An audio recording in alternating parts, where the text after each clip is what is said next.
वाल्मीकि कौम के सम्मान और स्वाभिमान के संबंध में मैं आपको बता रहा था। इस संबंध में आप देखिए कि सतयुग की एक घटना है जिसमें हिंदुओं के राजा हरिश्चंद्र, जिनकी परीक्षा विश्वामित्र नाम के ब्राह्मण ने ली और उनसे उनका सारा राजपाट छीन लिया। जब दक्षिणा मांगी तो उनके पास देने के लिए कुछ नहीं था। वो दर दर भटकते रहे। उनके बेटे को सांप ने काटा, उनको कफन नसीब नहीं हुआ और उनकी पत्नी ने अपने साड़ी में से जो है उसको कफन दिया। इतनी बुरी गति हिंदू धर्म के एक राजा की हुई, लेकिन उस राजा को वाल्मीकि कौम के कालिया सेठ ने अपने यहाँ पर नौकर रखा। आज जिस कौम का राजा बिक गया और दर दर भटकता रहा, वो कौम तो ये कह रही है कि गर्व से कहो हम हिंदू हैं। लेकिन जिस कौम के सेठ ने, कालिया सेठ ने, बनारस के सेठ कालिया ने जिस राजा को अपने यहाँ पर नौकर रखा और उससे काम कराया, आज वो कौम नहीं कह रही कि गर्व से कहो हम वाल्मीकि हैं। क्यों? क्योंकि इस कौम को इसके इतिहास के बारे में नहीं बताया गया। दूसरी घटना है कि त्रेता युग में राजा राम की पत्नी सीता वनों में भटकती रही, उसे किसी ने शरण नहीं दी। लेकिन जब दी तो हमारे आराध्य भगवान वाल्मीकि जी महाराज के आश्रम में उसे आश्रय मिला, बच्चे पैदा हुए, पालन पोषण हुआ, सम्मान मिला और उन बच्चों को शिक्षा मिली। जिस समाज की स्त्री दूसरों पर निर्भर रही और दर दर भटकती रही जंगलों में, वो समाज तो आज कह रहा है कि गर्व से कहो हम हिंदू हैं।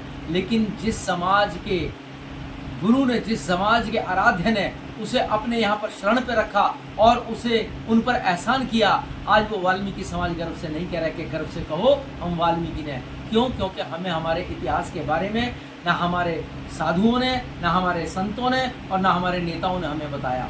तीसरी घटना है कि गुरु तेग बहादुर, सिख कौम के 9वें गुरु तेग बहादुर का सर दिल्ली में लाल किले के सामने राजा औरंगजेब ने काट दिया और काट के फेंक दिया और सड़ने के लिए छोड़ दिया और ये कहा कि अगर किसी ने इसको अग्नि दी या सम्मान दिया तो मैं उसका भी यही हाल करूंगा। सिखों में बहुत सारी कौम है जो अपने आप को बहादुर कहती हैं, जो अपने आप को बलशाली मानती हैं, लेकिन उन कौमों में से किसी की हिम्मत नहीं हुई कि राजा की उस आज्ञा के खिलाफ अपने गुरु के सर को सम्मान से उठा कर ले जाए।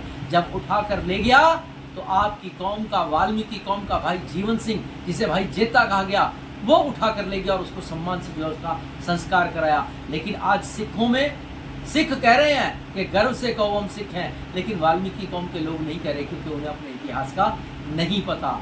और आप देखिए आज़ादी का आंदोलन 1857 की क्रांति के आंदोलन का जनक मंगल पांडे को बताया जा रहा है। उसके नाम से फिल्में बन रही हैं, उस पर नाटक लिखे जा रहे हैं, गाने गाए जा रहे हैं, गीत लिखे जा रहे हैं, लेकिन मंगल पांडे इस देश का गद्दार था। मंगल पांडे ने जो युद्ध लड़ा, जो क्रांति की, वो देश के लिए नहीं की, क्योंकि देश के लिए की होती तो पहले करता। उसने तो अंग्रेजों की दी हुई बंदूक अपने कंधे पर टांगी और जैसे ही वो आदेश करते थे वो हिंदुस्तानियों पर, वो भारत के लोगों पर गोली चला देता था। उसने विद्रोह कब किया? उसने विद्रोह तब किया जब उसको पता चला कि जिस बंदूक के कारतूस को मैं मुंह से खोलता हूँ उसमें गाय और सूअर की चर्बी लगी हुई है। जब उसे पता चला तो उसने विद्रोह कर दिया। इसलिए उसने विद्रोह देश के लिए नहीं, बल्कि उस चर्बी से जो उसका ब्राह्मणत्व भंग हुआ था, जो उसकी जाति भंग हुई थी, उसने अपनी जाति को बचाने के लिए वो विद्रोह किया। और जो है वो जाति का विद्रोह था, देश का विद्रोह नहीं था। तो ये बात उसे किसने बताई? ये बात बताई बंदूक के कारखाने में काम करने वाले माता दीन वाल्मीकि ने उसे ये बात बताई।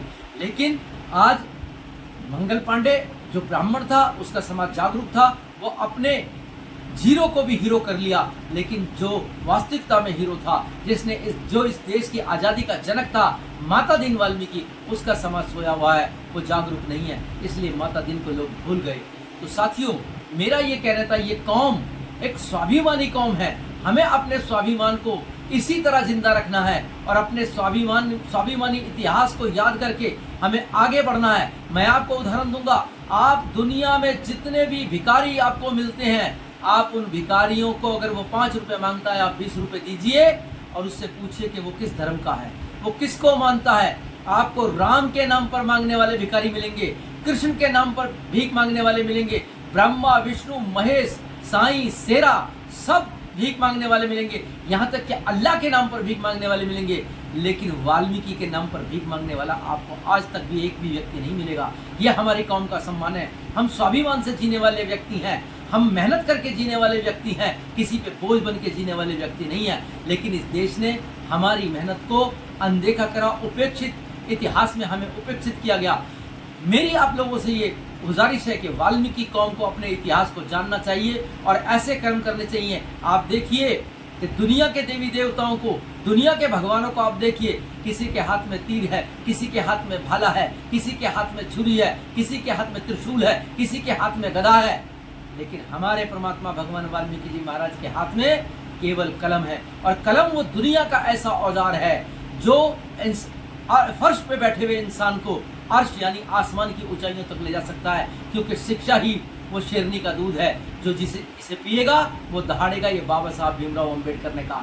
तो हमारे दोनों महापुरुष, चाहे वो भगवान वाल्मीकि जी महाराज हो या डॉक्टर BR अम्बेडकर हो, दोनों के हाथ में कलम है। इसलिए मेरी आपसे गुजारिश है कि आप लोग इन दोनों शक्तियों को पहचानिए। विडंबना यह है कि जिसके भगवान ने शिक्षा का संदेश दिया, जिसके हाथ में कलम है, जिसके महापुरुषों ने लिखा है, इतिहास लिखा है, वो कौम इन दोनों के बारे में कुछ नहीं जानती और दुनिया भर के धर्मों में धक्के खा रही है। इसलिए मेरी समाज के लोगों से ये गुजारिश है कि अपने स्वाभिमान को जिंदा कीजिए और अपने आराध्य, अपने परमात्मा भगवान वाल्मीकि जी महाराज और सामाजिक गुरु बाबा साहब भीमराव अम्बेडकर जी के पदचिन्हों पर चलें। इन्हीं शब्दों के साथ मेरी आप सबको सादर जय वाल्मीकि।